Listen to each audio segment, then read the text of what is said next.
Imagine it's 1974. Your grandfather walks into a local credit union. He's wearing a suit, carrying a physical passbook, and he deposits $200. That $200 at 7% interest is a mathematical fortress. In 1974, the world was built on visible stability. You worked for 40 years, the company gave you a gold watch and a pension. The government took care of the rest. The formula was a straight line. Save by retire. But for those of us standing in the wreckage of the 2026 economy, that passbook is a relic. We are currently living through the great financial inversion. In the boomer era, debt was a choice. Today, debt is the default setting of the human experience. The common belief is that the path to wealth is more. But here is the contrarian reality. In 2026, wealth is about your rate of defense. Families earning $250,000 are mathematically closer to bankruptcy than a minimalist earning $45,000. This is the invisible leak syndrome. Our economy has been redesigned by algorithms to be a net zero machine. It extracts every spare cent through frictionless microtransactions before you even realize you've earned it. Today, we are going to dismantle the boomer blueprint. We are going to expose the convenience tax that is quietly stealing your retirement. We'll reveal the 24-month pivot that can create more security than a 40-year career. We'll look at the real math of why your current savings account is actually a slow-motion theft. You'll understand why the 2026 economy requires a completely different operating system, one that prioritizes liquid sovereignty over traditional accumulation. Let's talk about the safe path.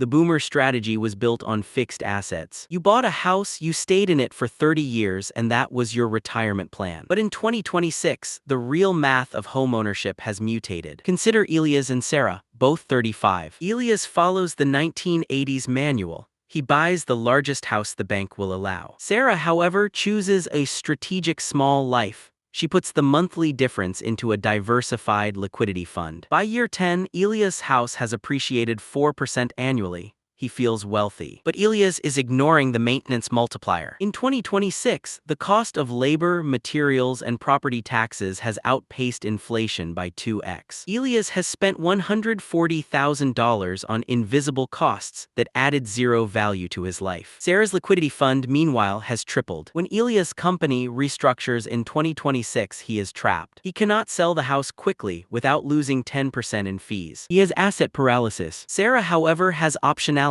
She can move, pivot, or live for 3 years without a paycheck. The boomer mistake was believing that wealth is found in things you can touch. In 2026, wealth is found in things you can move. The second pillar of the 2026 trap is what I call algorithmic drift. We are the first generation in history whose spending is managed by AI. Every subscription, every one-click purchase, every delivery app is an automated vacuum. In 1990, if you wanted a pizza, you had to call, find cash, and drive. There was cognitive friction. In 2026, friction is gone. I want to introduce you to the friction audit. Julian earned $110,000 but only had $4,000 in his bank account after 5 years. He ran a 30-day audit and discovered microleaking. Microleaking was costing him $1,400 a month. $1,400 a month over 20 years at 8% return is $820,000. Julian wasn't just buying convenience. He was literally burning $1 million retirement for the privilege of not walking to the store. The new wealth strategy requires deliberate friction. It means deleting the saved credit card.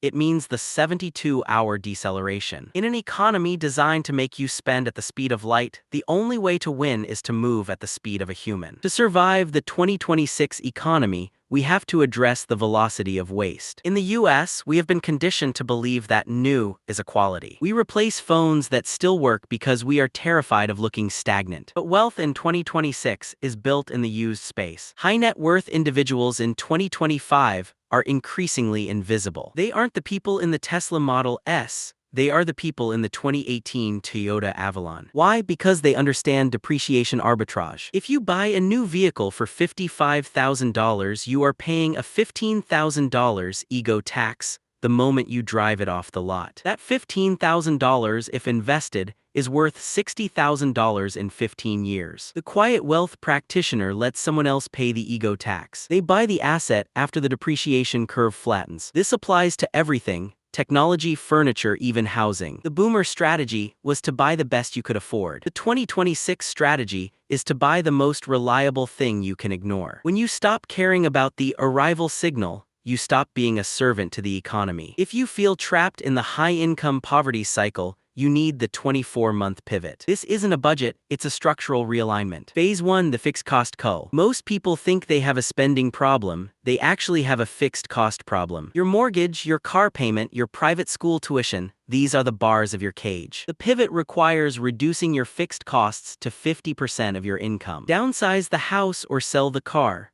Margin is the only true hedge against 2026 volatility. Phase 2, the liquidity build. Forget the 3-month emergency fund.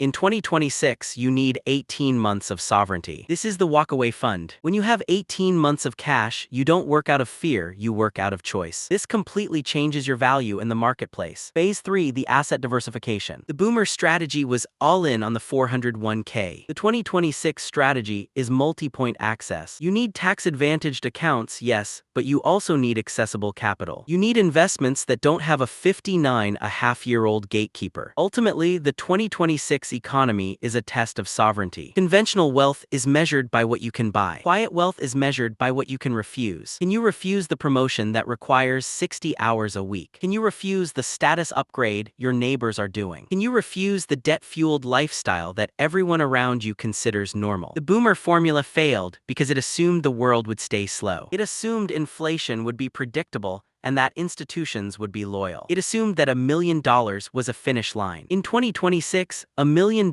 is just a starting point if you have high fixed costs. But for the person who has mastered the quiet wealth operating system, $500,000 is total freedom. We started by looking at a 1974 savings passbook. That world is gone. The 2026 economy is faster, more predatory, and more deceptive than anything our parents faced. But it also offers a unique opportunity. Because everyone else is participating in the performance economy, the few who choose invisible wealth have a massive advantage. Wealth isn't a number on a screen. It's the absence of forced dependencies. If you want to be free in 2026, stop trying to look rich. Start trying to be untouchable. Stop saving like it's 1983 and start defending your margin like your future depends on it. Because in this economy, it's the only thing that does. The math doesn't lie, it just waits for you to pay attention.